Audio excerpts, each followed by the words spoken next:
This is Ed Hubbs Airbrushing, brought to you by Custom Shop. Welcome to the world of airbrushing, where a steady hand and keen eye can take you a long way. This art form can be one of the most rewarding, but without the right steps, it can be downright frustrating. Ed has been airbrushing for over 30 years, teaching millions, and at the same time turning out some pretty sick work. But this is where we leave it up to you. Take what you can from these videos and run with it. Hey guys, this is Ed Hubbs from Full Blown Customs. Welcome to my YouTube channel. This channel is dedicated to airbrushing, whether you're a beginner, intermediate, or pro. So grab your airbrush and let's get going.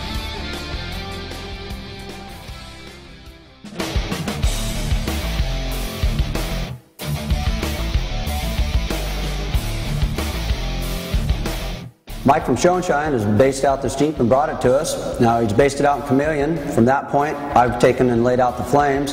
Then I've sprayed down a black base, sprayed another color Chameleon back over top of it, leaving the black flames exposed at the tips. Now I'm going to take some of my white mixture and I'm going to create what is called a twisted flame. Now what a twisted flame is it's going to start from the front here and we're going to make it roll and twist in and out of all these other flames. Then I'm going to take a blue candy and go back over the top of that. Let's get started. Alright, we got our stencil pattern ready to go, and I got my Chameleon mixed up. It's the same Chameleon I've already sprayed down here, but what I'm going to do is just do a couple highlights, so when we put our next color on top, this looks like it's layered way back under it. It's going to be hard to see, but out in the sunlight, this will really stand out. I've said this many times in many of my videos, you have to do this in layers. If you try to do this all in one pass, you're going to get a big blob.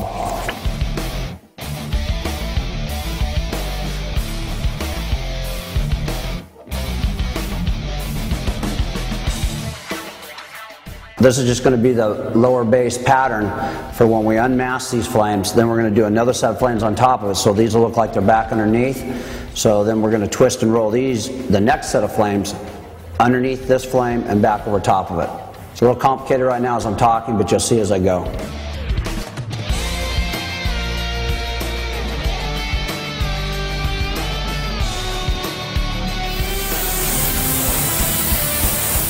Depending on what angle you look at, this turns from purple to blue to green. It's a really cool effect.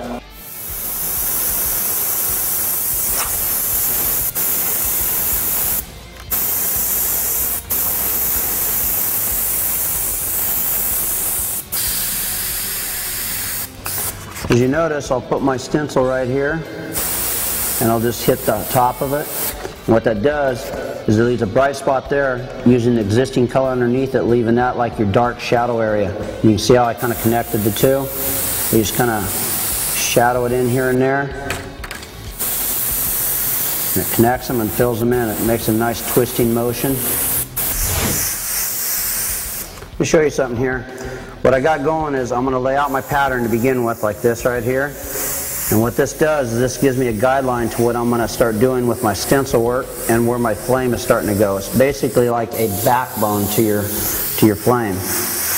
So now we'll take our stencil, nice little spot right there to just hit it right on the tip. Don't go all the way around the edge. Just create a hot spot right there. You can see how it makes it look like it's nice and twisted. Do the same thing there, and then we'll roll it around one more time. Right there.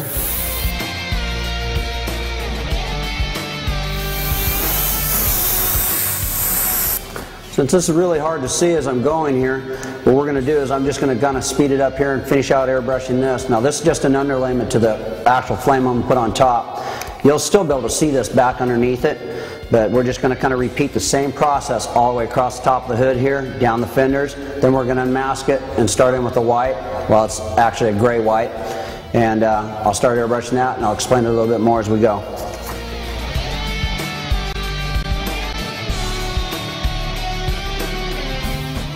Ted had to come in and check out his Jeep. What do you think? That's cool. Gets a little tricky once in a while. You have to change up angles as you're airbrushing.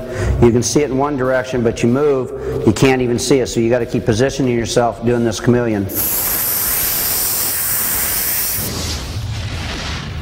Now the fun part begins. I got Mike here. He's going to go ahead and help me unmask this. We've already got the flames laid out. Did the first set of realistic flames. Got them all nice and twisted. Now we're really going to get twisted on the second set. Let's get her unmasked.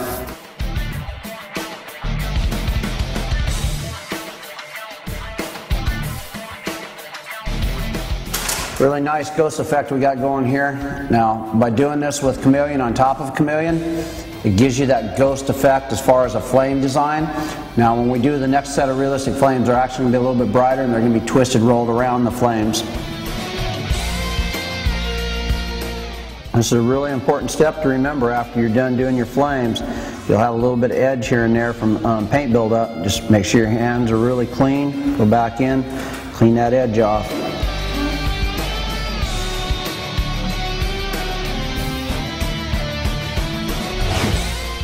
Let me take a second here and explain what I'm doing. We've already sprayed our flames. Now I'm taking my fine line and I'm masking the flame pocket itself off. Now why I'm doing that is I'm going to take our gray mixture, after this right here is already masked off, we'll paper it off right here, and then I'm going to take our gray mixture and start spraying a realistic flame like it's coming out from underneath the flame that's already taped out. And then when it comes up here, we're going to kind of unmask everything, and then we're going to make the flame twist back and forth underneath and over top of this other flame.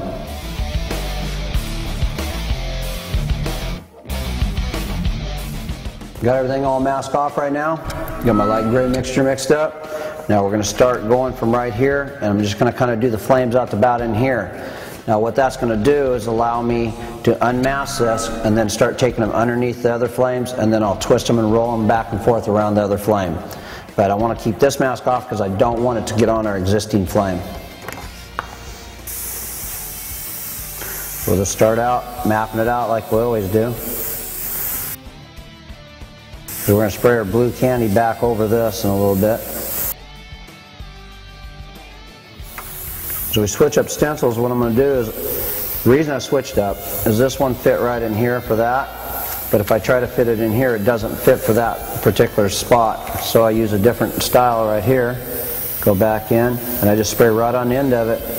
What that does is it creates that flame to look like it's kind of rolling. And I just go around the edge like this. Gives it a nice 3D effect. And we'll just kind of connect it back up over here. As we go, we're not really worrying about our lines being really crisp and smooth.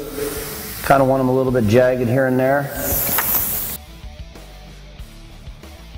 And just highlight here and there like I just did. And when we spray our blue candy over, the brighter spot on the white right here, or actually the light gray, what it'll do is it'll pop it up even brighter with our blue.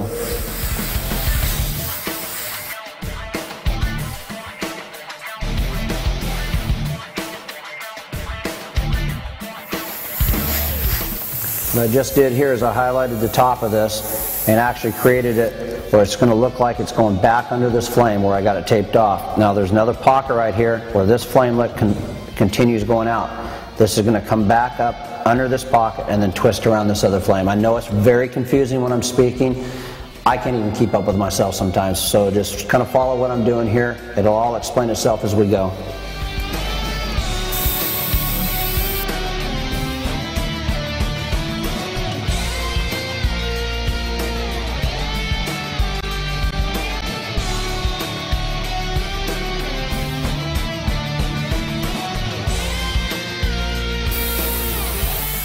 Start out with a fog pattern, and then we'll just create our hard lines. Now what I want it to do is I want this to come up and come back to this line here so it looks like it goes under. That's what we're trying to create.